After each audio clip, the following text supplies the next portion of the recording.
वैसे ज्योग्राफी से पूछना था। तो स्टेट अभी ये कर लेते हैं, ठीक है, कि हमारा जो संविधान है उसकी विशेषताएं पढ़ रहे थे। और पिछले 2 दिन में हमने 9 विशेषताएं पढ़ ली हैं। अभी अगला है मौलिक कर्तव्य। जो हमारा संविधान है उसमें मौलिक कर्तव्यों का उल्लेख नहीं था। मूल संविधान, ओरिजिनल संविधान था 1950 में, 1949 में जब बना था संविधान, उसमें मौलिक कर्तव्य नहीं थे।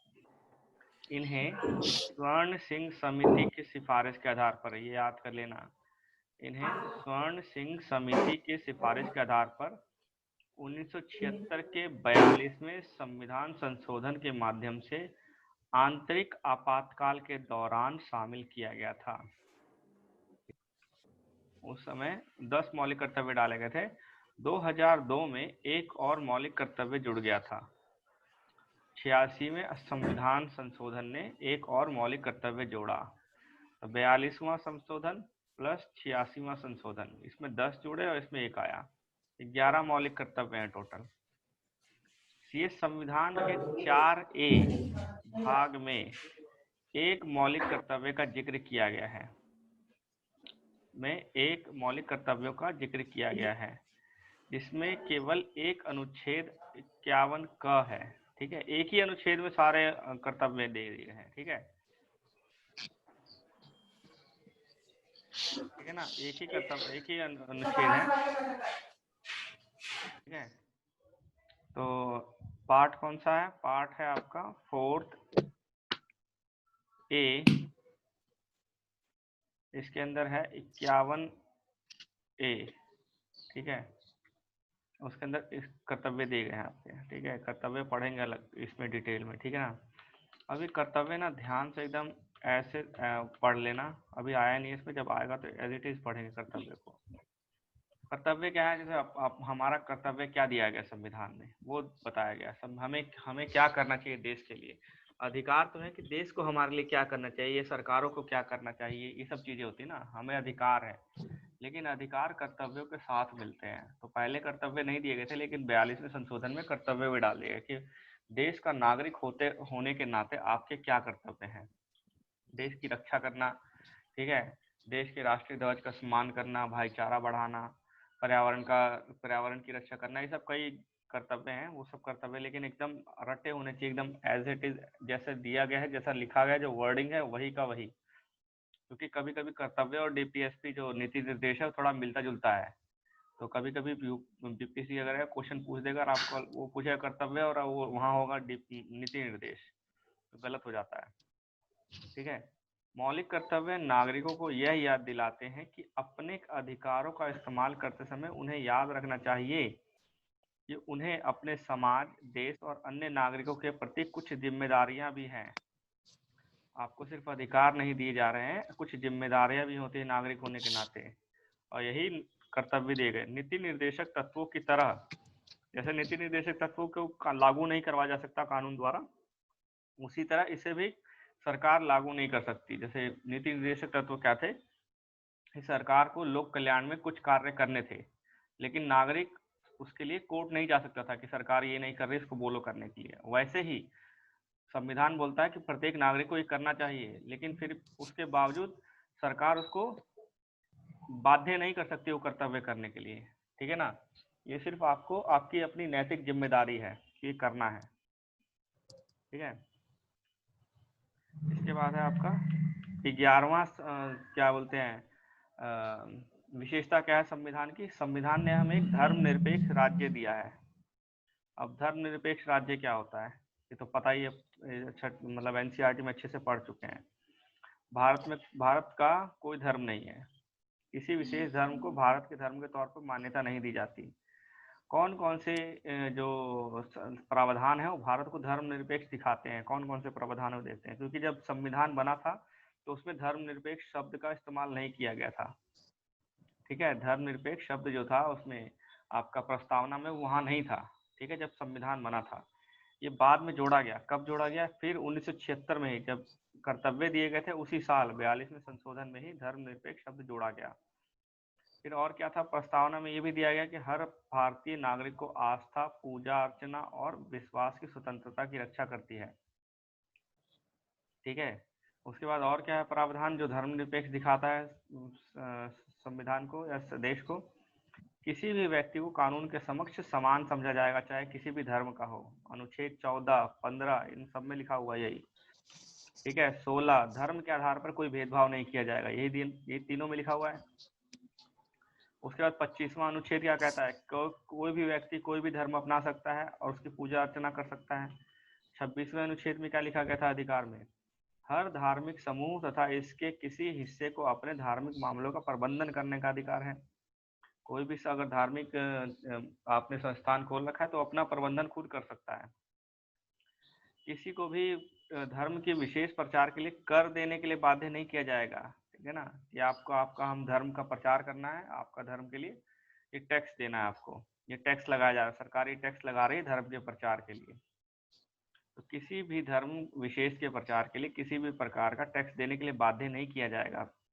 तो उसके बाद है किसी भी सरकारी शैक्षणिक संस्थान में धार्मिक निर्देश नहीं दिए जाएंगे। ठीक है ना ही धर्म के नाम पे प्रेयर वो सब होगी। नागरिकों किसी वर्ग को अपनी भाषा, लिपि तथा संस्कृति को सुरक्षित रखने का अधिकार है। ये भी धर्मनिरपेक्षता दिखाता है। अल्पसंख्यकों को अपनी पसंद के शैक्षिक संस्थानों की स्थापना करने और उसे संचालित करने का अधिकार है। तो इससे ही पता लगता है कि देश जो है, जो हमारा संविधान जो हमारे देश को कैसा बनाना चाहता है, धर्मनिरपेक्ष बनाना चाहता है। नीचे वाले जो आपके अधिकार तो 1949 में आ गए थे, जब संविधान बना था 26 नवंबर को, तो जो अधिकार थे वो तो डाल दिए गए थे। उससे पता लगता था कि धर्मनिरपेक्ष देश, लेकिन फिर भी धर्मनिरपेक्ष शब्द का इस्तेमाल नहीं किया गया था उस समय, वो 42वें संशोधन में डाला गया था बस। और उसके बाद ये भी है, राज्य सभी नागरिकों के लिए समान नागरिक संहिता बनाने का प्रयास करेगा। ये डीपीएसपी है आपका नीति निर्देश। ठीक है ना? ये नीति निर्देश में 44वां नीति निर्देश है, समान नागरिक संहिता, मतलब सबके लिए समान कानून है ना। जैसे हिंदू के लिए और मुस्लिम के लिए अलग अलग शादी कानून है, मैरिज एक्ट अलग अलग है, लेकिन संविधान क्या कहता है कि राज्य कोशिश करे कि सबके लिए समान बनाए। ठीक है, संहिता जो है सबके लिए समान बनाए। लेकिन सिर्फ ये क्योंकि नीति निर्देश है तो लागू करना या लागू करवाना राज्य की अपनी उस पर सोच पे डिपेंड करता है, तो करना चाहती है कि नहीं करना चाहती। धर्मनिरपेक्षता की पश्चिमी अवधारणा हमने पढ़ रखा है। धर्मनिरपेक्षता की पश्चिमी अवधारणा क्या है? धर्म और राज्य के बीच पूर्ण अलगाव रखना है, मतलब धर्म को राज्य से बिल्कुल अलग रखना है। पश्चिमी अवधारणा का मतलब क्या हुआ? धर्मनिरपेक्षता की पश्चिमी अवधारणा का मतलब क्या हुआ है, कोई बताएगा? नहीं पता। ये एनसीईआरटी नहीं पढ़े हो। धर्मनिरपेक्षता की पश्चिमी अवधारणा का मतलब है कि जो पश्चिमी देश हैं, जो जैसे अमेरिका हो गया, ब्रिटेन हो गया, यूरोपियन कंट्री हो गई, उन पश्चिमी देशों में धर्मनिरपेक्षता को लेकर क्या अवधारणा है? पश्चिमी देश हैं, उन देशों में धर्मनिरपेक्षता को लेकर क्या अवधारणा है, उसे पश्चिमी अवधारणा कहते हैं। जो पश्चिमी देश सोचते हैं जैसा उनकी अवधारणा है, उसे पश्चिमी अवधारणा कहेंगे। जो हम लोग कह सकते हैं उसे भारतीय अवधारणा या पूर्वी अवधारणा कहेंगे। ठीक है, तो पश्चिमी अवधारणा में क्या है कि धर्म को राज्य से पूर्णता अलग रखा गया है, कोई हस्तक्षेप नहीं होगा राज्य का धर्म में। लेकिन भारत में क्या है, धर्मनिरपेक्षता की ये नकारात्मक अवधारणा है। जो भी अलगाव है, पूरा अलगाव है, ये धर्मनिरपेक्षता की नकारात्मक अवधारणा है, जो कि भारत में लागू नहीं हो सकती, क्योंकि यहाँ का समाज बहुधर्मवादी है। हमारे यहाँ हर तरह के धर्म के लोग रहते हैं। ठीक है, इसलिए भारत में सभी धर्मों का आदर करना, समान आदर और सभी धर्मों के लिए समान रूप से सुरक्षा करते हुए, बिल्कुल छोड़ नहीं दिया गया है, सबको बराबर दर्जा दिया गया है और समान रूप से सबकी सुरक्षा भी की जा रही है। तो ये सकारात्मक पहलू दिया गया है। ठीक है, अगर कोई धर्म के अंदर कोई गलत चीज है तो सरकार हस्तक्षेप कर भी सकती है। ठीक है ना? तो हमने ये इसमें इतना सा लिखा गया है। ठीक है, लेकिन एनसीईआरटी में पूरा डिटेल में समझाया गया, इससे बहुत अच्छा समझाया गया।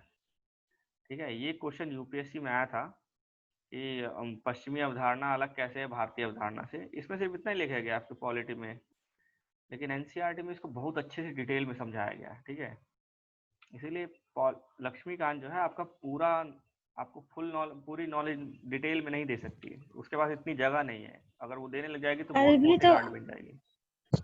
है। इसके बाद क्या है, इसके अलावा संविधान ने विधायिका में धर्म के आधार पर कुर्सी का आरक्षण देने वाले पुराने धर्म आधारित प्रतिनिधित्व को समाप्त कर दिया। पहले क्या, आजादी से पहले 1909 में क्या आया था, 1909 में 1909 एक्ट जब आया था इंडिया में ब्रिटिश का, तो उसमें क्या कहा गया था कि धर्म के आधार पर प्रतिनिधित्व आरक्षण दिया जाएगा। ठीक है ना। मुस्लिम लीग ने जो मांग की थी उसको पूरा किया गया था। 1900 में धर्म के आधार पर आरक्षण दिया गया था कुर्सी को, कि कुछ सीटें मुस्लिम लोगों के लिए आरक्षित की जाएगी, उसमें मुस्लिम लोग ही लड़ सकते हैं और उसके लिए मुस्लिम लोग ही वोट डाल सकते हैं। तो 1909 से चला आ रहा था, लेकिन आजादी के बाद संविधान में इसको खत्म कर दिया गया, कोई ऐसा आरक्षण नहीं दिया जाएगा धर्म के आधार पर। डोमिनियन स्टेट था के बाद खत्म कर दिया गया था। उसके बाद आगे पढ़ते हैं। 12वां क्या है विशेषता हमारे संविधान की, सार्वभौम वयस्क मताधिकार। ठीक है। भारतीय संविधान द्वारा राज्य की विधानसभा और लोकसभा के चुनाव में के आधार स्वरूप सार्वभौम वयस्क मताधिकार को अपनाया गया है। मतलब सार्वभौम वयस्क मताधिकार क्या है, हर वह व्यक्ति जिसकी उम्र एक निश्चित सीमा से कम है, पहले 21 साल था, अभी 18 साल हो गया है, उसे धर्म, जाति, लिंग, साक्षरता और संपदा इत्यादि के आधार पर कोई भेदभाव किए बिना मतदान करने का अधिकार है।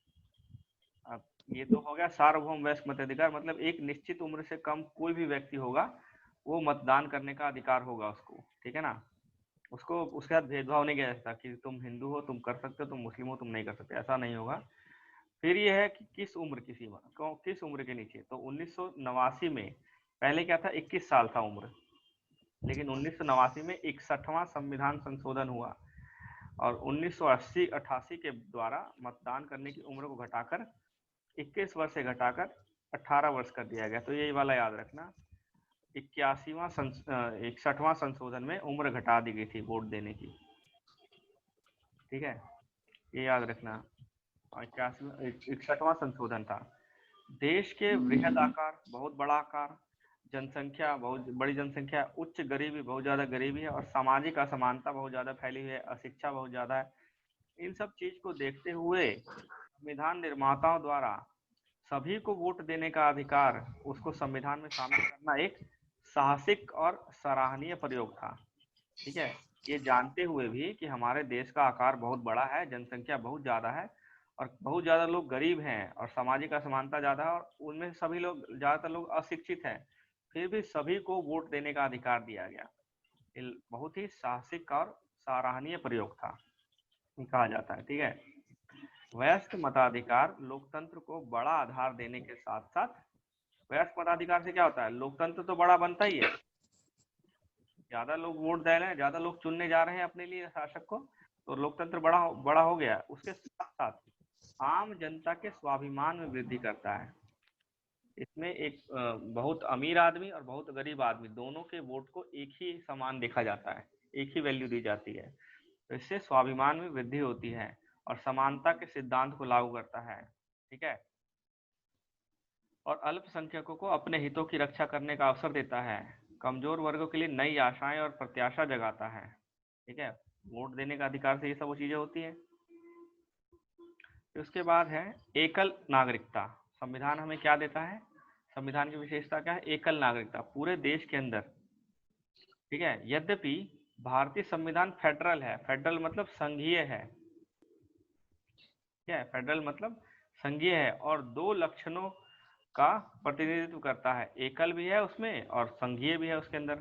ठीक है, हमने पढ़ा था कि एकात्मकता भी आती है और थोड़ा, और संघीय तो है ही लेकिन एकात्मकता की तरफ झुकाव भी है। ठीक है, तो एक तरह से फेडरल है, मगर इसमें केवल एकल नागरिकता का प्रावधान है।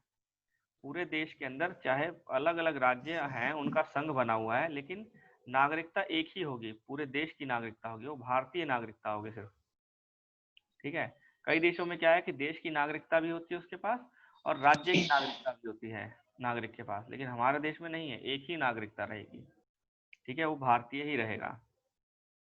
अभी से पहले जम्मू कश्मीर में अलग अलग नागरिकता थी, उनको वहाँ के राज्य की भी नागरिकता मिलती थी और देश की नागरिकता भी मिलती थी।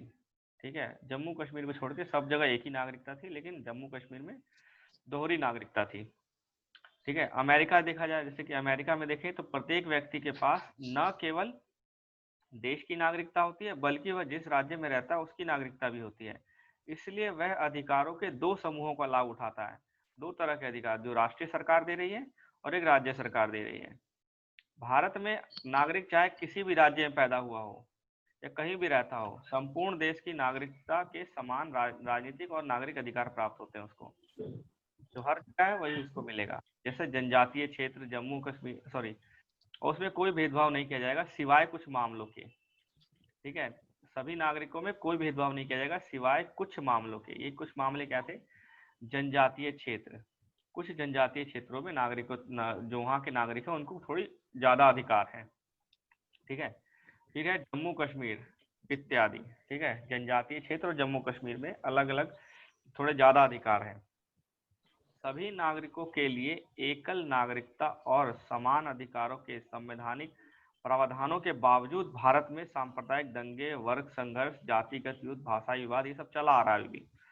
सबको एक ही नागरिकता दे दी गई है और समानता का अधिकार भी दिया गया है, फिर भी अभी तक दंगे फसाद बंद नहीं हो रहे हैं। इसका अर्थ यह है कि संविधान के निर्माताओं ने एकीकृत और संगठित भारत राष्ट्र के निर्माण का जो सपना देखा था वो अभी भी पूरा नहीं हुआ है, अभी भी उसमें काम की जरूरत है। फिर 14वां विशेषता क्या है? स्वतंत्र निकाय। भारतीय संविधान केवल विधायिका, कार्यपालिका यानी कि सरकार और न्यायिक अंग ही उपलब्ध नहीं कराता, बल्कि यह कुछ स्वतंत्र निकायों की स्थापना भी करता है। हमारे देश में सिर्फ ऐसा नहीं है कि लोकसभा में विधायिका और कार्यपालिका और न्यायपालिका तीन ही अंग है, कुछ ऐसे स्वतंत्र अंग हैं जो संविधान ने हमें दिए हैं। ठीक है, इन्हें संविधान ने भारत सरकार के लोकतांत्रिक तंत्र के महत्वपूर्ण स्तंभों के रूप में परिकल्पित किया है। ठीक है, ऐसे कुछ स्वतंत्र निकाय निम्नलिखित हैं। ठीक है, कौन से निकाय हैं? राज्य विधान संसद, राज्य विधानसभाओं, भारत के राष्ट्रपति और भारत के उपराष्ट्रपति के लिए स्वतंत्र एवं निष्पक्ष चुनाव सुनिश्चित करने हेतु निर्वाचन आयोग। तो पहला स्वतंत्र निकाय क्या है? निर्वाचन आयोग। इस किसके किसके लिए वो करता है, इलेक्शन करवाता है? निर्वाचन आयोग करवाता है इलेक्शन संसद के लिए, राज्य विधानसभाओं के लिए, भारत, या कॉमा है, ठीक है, भारत के राष्ट्रपति के लिए, उपराष्ट्रपति के लिए, इन सब के लिए कौन करवाता है? निर्वाचन आयोग करवाता है। और पंचायत के लिए कौन करवाता था? स्टेट, राज्य निर्वाचन आयोग करवाता है। ठीक है, करवाता है, लेकिन चुनाव करने का निर्णय कौन लेता है? वो राज्य लेता है। ठीक है, इसके बाद क्या है? पहला आपको मिल गया स्वतंत्र निकाय निर्वाचन आयोग, ये स्वतंत्र है, निर्वाचन आयोग स्वतंत्र निकाय है। ठीक है, उसके बाद है राज्य और केंद्र सरकारों के खातों के अंकेक्षण के लिए, जो उनके खाते हैं, खाता वही होता है कि कितना खर्चा किया इस साल और कितना कमाया इस साल, उनका अंकेक्षण करने के लिए भारत का नियंत्रक एवं महालेखाकार है। ठीक है, भारत का नियंत्रक एवं महालेखाकार है, कौन है? सीएजी। ठीक है, कंट्रोलर एंड ऑडिटर जनरल, नियंत्रक और एवं महालेखक, ऑडिटर जनरल, ठीक है, महालेखक, कैग है, ये स्वतंत्र है, ये खातों का अंकेक्षण करता है, अंकेक्षण। ये जनता के पैसे के संरक्षक होते हैं और सरकार द्वारा किए गए खर्चों की वैधानिकता, मतलब सरकार ने जो खर्चा किया है वो सही किया है कि गलत किया है। ठीक है, और उस पर उचित टिप्पणी करते हैं। जैसे कि अगर सीएजी नहीं होता तो आपके कई घोटाले सामने नहीं आते, जैसे कोल घोटाला, 2G स्कैम, ऐसे बहुत सारे पुराने घोटाले हैं, बोफोर्स, ये सब, ये सिर्फ कैग ने ही इन घोटालों को सामने लाया कि ये सरकार ने पैसा गलत तरीके से इस्तेमाल किया, खर्चा गलत किया है। तो ये दूसरा स्वतंत्र निकाय हो गया। पहला इलेक्शन कमीशन, दूसरा सीएजी, तीसरा कौन सा है? संघ लोक सेवा आयोग, यूपीएससी। ठीक है, तीसरा है संघ लोक सेवा आयोग, यूपीएससी है, ये स्वतंत्र निकाय है। ठीक है, इसकी अपनी कुछ पावर दी गई है इसको। यह अखिल भारतीय सेवाओं और उच्च स्तर की केंद्रीय सेवाओं के लिए भर्ती हेतु परीक्षाओं का आयोजन करता है। ठीक है, ये अखिल भारतीय सेवाओं, ऑल इंडिया सर्विसेज जैसे आईएएस, आईपीएस, आईएफएस, इनके लिए, और कुछ उच्च स्तर की केंद्रीय सेवाओं के लिए भर्ती के लिए परीक्षा करवाता है। ठीक है, तथा अनुशासनात्मक मामलों में राष्ट्रपति को सलाह देता है। तो ये तीसरा हो गया। चौथा क्या है? स्टेट का लोक सेवा आयोग, जो राज्य का है, जैसे बीपीएससी, यूपीपीसीएस, उत्तराखंड का, हर स्टेट का, तो है state PSC, state public service commission. ये काम क्या करता है? राज्यों में भर्ती के लिए परीक्षा का आयोजन करता है, जो राज्य सेवाओं में आते हैं उनके लिए भर्ती का। तो ये सब, ये जो आपको ऊपर दिए गए, election commission, CAG, UPSC, SPSC, सब स्वतंत्र निकाय हैं। ठीक है, इस वक्त सब स्वतंत्र निकाय हैं। इसके बाद क्या है? विभिन्न प्रावधानों यथा कार्यकाल की सुरक्षा निर्धारित। ये स्वतंत्र कैसे हैं? ये नीचे आपको एक लाइन में दे दिया गया, स्वतंत्र क्यों है, कि इनके जो कई ऐसे प्रावधान हैं जो इनको स्वतंत्र बनाते हैं। ठीक है, जैसे इनमें से जिसको एक बार इनको अपॉइंट कर लिया गया तो इनको हटाना बड़ा मुश्किल होता है। ऐसा नहीं कि सरकार ने इसको कब जब मर्जी जब चाहे रख लिया और जब मर्जी जब चाहे हटा दिया। यूपीएससी को चेयरमैन को हटाना बहुत मुश्किल है। ठीक है, इलेक्शन कमीशन जो हमारा मुख्य चुनाव आयुक्त होता है, चीफ इलेक्शन कमिश्नर, उसको हटाना बहुत मुश्किल है, लगभग जज को हटाने जितना मुश्किल होता है। ठीक है, इनको सरकार, संसद ऐसा ही नहीं हटा सकती एक दिन के अंदर पास करके कुछ भी। इनको हटाने के लिए पूरी प्रक्रिया फॉलो करनी पड़ती है, जो कि लगभग नामुमकिन होती है उसको पूरा कर पाना। ठीक है, तो यूपीएस वाले को क्या है? 15वीं विशेषता क्या है? आपातकालीन प्रावधान। हमारे संविधान ने एक ऐसी चीज डाल दी है, दिया है इसमें संविधान के थ्रू, जिसके थ्रू जो सरकार है वो ऐसे इमरजेंसी के टाइम पे कुछ चीजों को बंद कर सकती है, मतलब उससे प्रभावशाली तरीके से निपटने के लिए कर सकती है। आपातकाल की स्थिति में आपातकाल की स्थिति से, ठीक है, आपातकाल की स्थिति से प्रभावशाली ढंग से निपटने के लिए, आपातकाल कुछ भी हो सकता है। मान लीजिए आज भारत और चाइना का युद्ध हो जाता है, तो ये आपातकाल की स्थिति हो जाएगी। ठीक है, युद्ध हो गया, या बाहर से कोई बहुत बड़ा टेररिस्ट अटैक हुआ है भारत के ऊपर, या भारत के अंदर बहुत बड़े दंगे शुरू हो गए, लगभग 3-4 राज्यों में अचानक से दंगे शुरू हो गए, तो आपातकाल हो जाता है। या फिर कोई नेचुरल प्राकृतिक आपदा आ गई देश के ऊपर।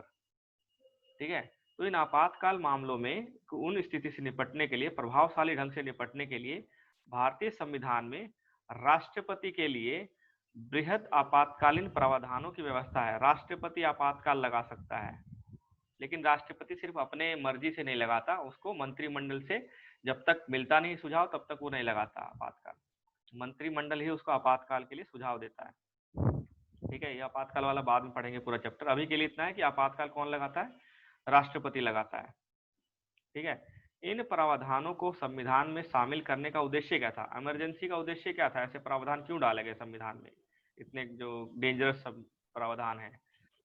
ताकि देश की संप्रभुता, एकता, अखंडता और सुरक्षा को जब भी खतरा हो तो इसका सहारा लिया जा सके। ठीक है, और इस सुरक्षित एक ढांचा, लोकतांत्रिक ढांचे को सुरक्षा प्रदान करता है।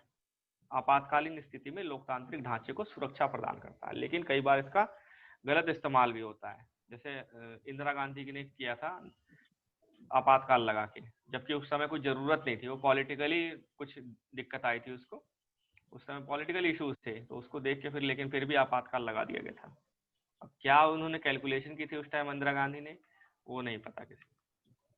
ठीक है, आपातकाल 3 तरह के दिए गए संविधान में, ये याद रखना। आगे वाले चैप्टर में आएंगे बड़े डिटेल में, लेकिन अभी यहाँ के लिए इतना याद कर लो।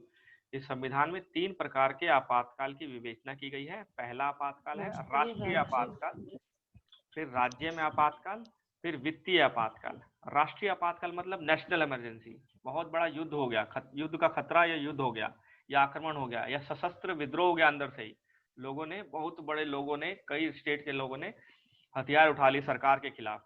ठीक है, और राष्ट्र में अशांति फैलने लगी है पूरा, तो उस समय नेशनल इमरजेंसी लगा सकती है सरकार। कौन से अनुच्छेद में? अनुच्छेद याद करना अलग अलग। 352 के लिए है नेशनल इमरजेंसी, जो है राष्ट्रीय आपातकाल है, 352 के लिए है। ठीक है, उसके बाद है कोई किसी राज्य में कुछ इश्यू होता है। ठीक है, किसी राज्य में संवैधानिक तंत्र असफल होने लगता है। जो संवैधानिक तंत्र दिया गया है, जैसे विधानसभा वहाँ की काम ठीक से नहीं कर रही है, मतलब बहुत गड़बड़ होने लगी, बहुत ज्यादा गड़बड़ हो रही है वहाँ पे, ठीक है ना। तो राज्यों में संवैधानिक तंत्र की असफलता जब हो जाती है, तो उस केस में राज्यों में आपातकाल, जिसे हम बोलते हैं राष्ट्रपति शासन, लगा दिया जाता है। ठीक है, आप हर साल कहीं ना कहीं किसी ना किसी स्टेट में सुनते हो कि यहाँ राष्ट्रपति शासन लग गया। वो इसी वजह से लगता है कि वहाँ कुछ पॉलिटिकली अंदर ऐसा सिस्टम बन गया है जो कि जो संवैधानिक तरीके से राज्य को चलने नहीं दे रहा है। ठीक है, तो वहाँ पे राज्य आपातकाल यानी कि राष्ट्रपति शासन लगा सकती है केंद्र। फिर है वित्तीय आपातकाल। मान लीजिए कि वित्तीय फाइनेंस को लेके कुछ बहुत बड़ी प्रॉब्लम आ गई है। ठीक है, भारत की वित्तीय स्थिरता, मतलब फाइनेंशियली बहुत ज्यादा डिस्टर्ब हो गया है अगर देश, तो उसको वित्तीय स्थिरता के लिए सरकार क्या है, फाइनेंशियल इमरजेंसी लगा सकती है। फाइनेंशियल इमरजेंसी में क्या होता है कि सरकार जो है, केंद्र सरकार जो है, वो जो फंड देती है उस पर कट कर सकती है। ठीक है, फंड कम कर सकती है, सैलरी कम कर सकती है लोगों की जो काम कर रहे हैं, कई चीजें कर सकती है। राज्य को जिस फंड देता है, जो अनुदान देती है, उसको कम कर सकती है। जो टैक्स का शेयर राज्य को जाता है उसको कम कर सकती है। हम डिटेल में सारे तीनों पढ़ेंगे क्योंकि बहुत जरूरी है तीनों। अभी के लिए क्या करना है, 352 का मतलब है राष्ट्रीय आपातकाल, 365 का मतलब है राज्य में आपातकाल, और 360 का मतलब है वित्तीय आपातकाल। ठीक है, तो 352। अब बीच में 356 जो दिया हुआ है, 356 क्या है कि सॉरी, ये है उल्टा बोले, 356 है आपातकाल, 365 आपातकाल नहीं है। अरे यार क्या हो गया, एक मिनट रुको।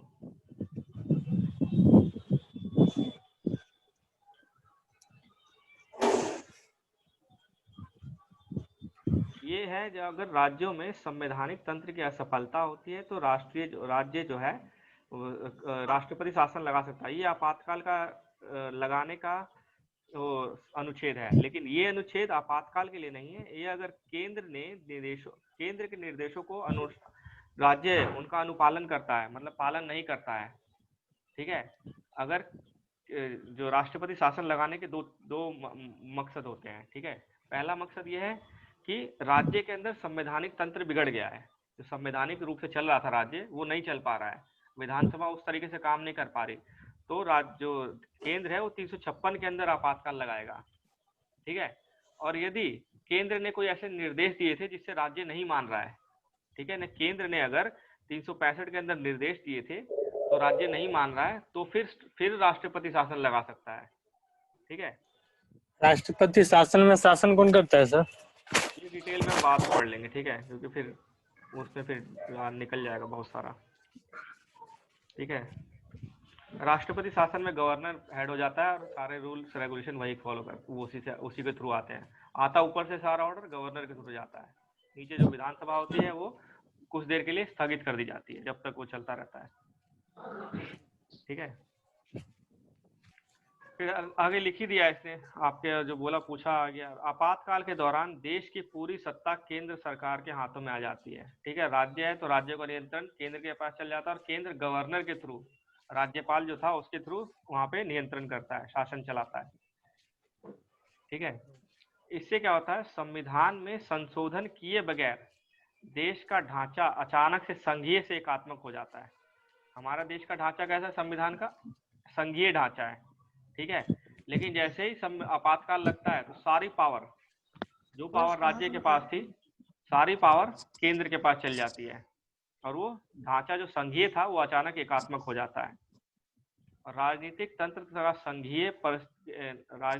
का संघीय से एकात्मक में परिवर्तित होना भारतीय संविधान की अद्वितीय विशेषता है, कि हमारा संविधान संघीय है और अचानक से एकात्मक हो जाता है आपातकाल लगते ही, तो ये अद्वितीय विशेषता है इसकी।